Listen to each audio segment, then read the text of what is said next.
Welcome to the newest episode of Beyond the Fame with Jason Fraley. I'm your host, Jason Fraley, picking the brains of the top filmmakers, musicians, and artists of our time. Director Barry Jenkins delivers the new TV series Underground Railroad on Prime Video this Friday. I spoke with Jenkins between his two masterpieces, Moonlight and If Beale Street Could Talk. After Moonlight, it's like, what's he going to do next? How's he going to reach that high bar? But you did. You did. So thanks, congrats right off the bat. Thank you. Everyone's looking forward to seeing what you're doing next. Why was this one? You got to be selective what that next one's going to be coming off Best Picture. Why this? No, I didn't think of it that way, that you had to be selective coming off of Best Picture. You know, I wrote this script at the same time that I wrote the script for Moonlight in the summer of 2013. I didn't have the rights. I wrote the script before having the rights to the book. And then over the process of making Moonlight, got the rights from the estate. And it was actually really nice when all the Oscars and awards season stuff started to really just know what the next piece was going to be, even before all the madness at the Oscars. And then when the madness at the Oscars did happen, again, it was even nicer to know that there wasn't going to be this pressure or expectation.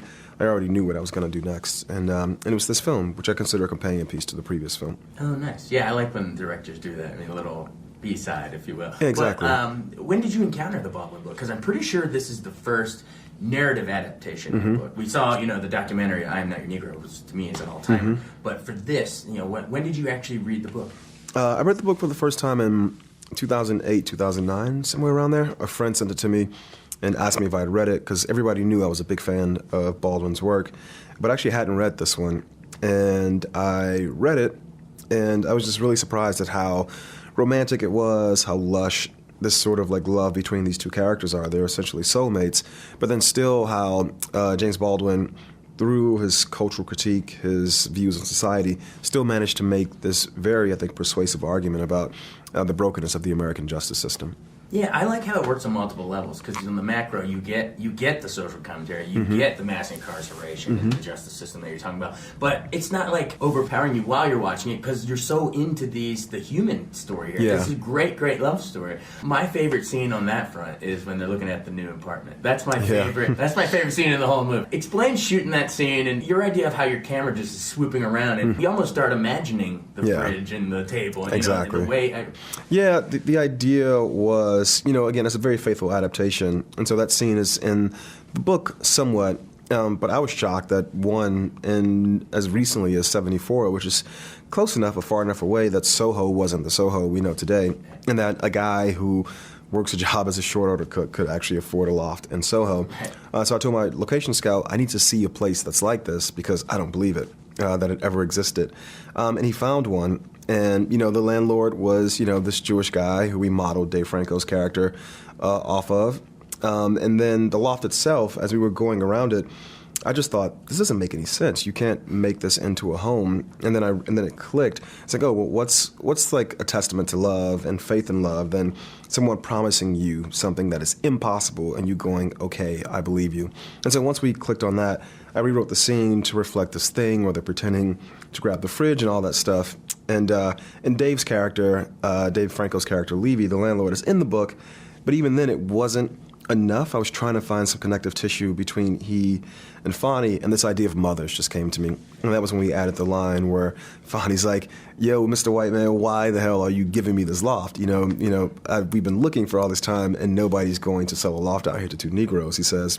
And I thought, everybody has a mother. And so the line... I'm just my mother's son, right? Yes, that's the only thing that makes a difference between us and them. And you think the us and them is black and white, but really it's people who've been loved, have been nurtured, and therefore they have a very open heart, and people who maybe haven't had that opportunity, and so they have a very closed heart. So one of those nice things that just happens between location scouting and working with actors. I think it's like the line of the movie. I mean, it sums it all up. Plus, since she's an expectant mother, too, I mean, it gives them the groundwork for see? he's always working on. Speaking of childbirth, my favorite shot from a directing level is, you know what I'm going to say, by a POV almost from a childbirth perspective. We shoot out of the water in the bath right into the arms there. How was that achieved? It was like, I used to go to SeaWorld as a kid, and I always liked how the things came through the water. No, I'm joking. I was going to say that. The most ridiculous explanation for one of the coolest shots in a movie. No, I'm messing with you. No, it was something else that happened in the process of location scouting and working on the script. I don't know why, but myself and the cinematographer were talking about this idea of how to in the film, because the language in the end of the book is very soft. It's not like concrete imagery at the end. And I don't know why, but I just saw, because this woman's carrying this child the entire film, just this, I wanted to be a part of the birth, without all the messiness of being. Yeah. Thanks for sharing that. Right. Yeah. So it's a very elevated kind of depiction, and not documentary kind of depiction of a birth, but because of all the things these characters are carrying over the course of the film, it felt like something that visually spectacular was earned at that point. And yeah, it's something that, I think for women who see the film in particular, even though it's not a documentarian's depiction of a childbirth, something about it really moves them. And whose arms would you want to come into, as your first breaths in this world, other than Regina King? So. Right? I was like, man, I wanted her to be. But, it's a lot of dynamic visual language here, which, you're known for. You're a genius at it. Goodfellas-esque freeze frames early on, and hear the characters talking over it, voiceover. And I also love that shot when he's at the art sculpting thing and he's spinning around with the smoke. And it's just great. But even in Moonlight, everything that's blue is signifying his, sexual awakening. Like he's got the blue backpack when they're playing Smear the You-Know-What in the beginning. He's got the blue hallways. He's got the blue... And it's because the book is in Moonlight, black boys look blue, right? Exactly. So take me into just your idea of I'm going to assign a symbolic color to this. It's important because I think, it's not literature, it's cinema. So I think the visuals are very important. I think the sound is important too, just as important. And I think for me, it's not worth telling these stories if we don't create an immersive experience for the audience, As they say, walk a mile in the character's shoes. I kind of want almost, it's not virtual reality, you're not putting on a headset, but I do feel like the auditorium of a cinema is like a virtual reality headset in a certain way. The image is always in front of you and the sound is all around you. And so I'm always trying to find ways to really do things with the form, with the actual aesthetics that heighten the experience of the characters. And I think some of the things with color that we did in Moonlight, we did it in a softer way in this film. Myself and the DP, the costume designer, and the production designer, we would all get together and just drink wine over the course of pre-pro and, pass this color around, pass this image around, and eventually you start to see these things sort of pop up in everybody's department. And what's happening is we were all just getting inside this young woman's head and trying to use, everything at our disposal, from the clothes to the lenses to the quality of the light, to really reflect what it feels like to be her. Absolutely. All right, well, we're getting to go home. So final question, but I have to say, I was there backstage covering the Oscars when all that mess went down. I almost felt bad for you. It was you're like, can I talk about my movie?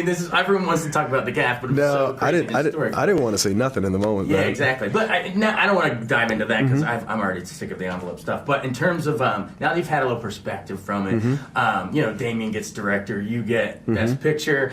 He just did First Man. You're doing this. It's just awesome watching you guys blossom. And I hate that people were trying to pit the movies against each other at the time. But now, do you see you guys as just the next wave? I think we have a new renaissance going on. I think every year there's a new wave. You look at last year with Greta and Jordan.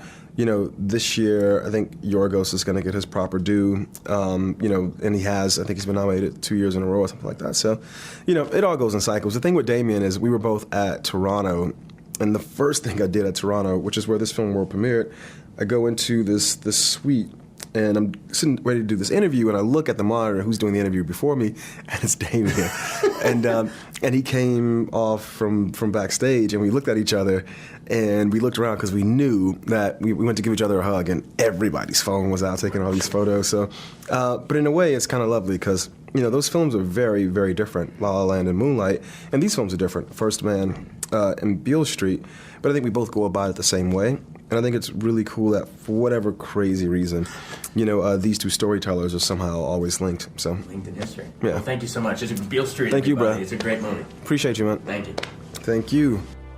Thanks so much for joining us on Beyond the Fame with Jason Fraley. Remember to hit the subscribe button and give us a 5-star rating if you like what you hear. We'll see you next time.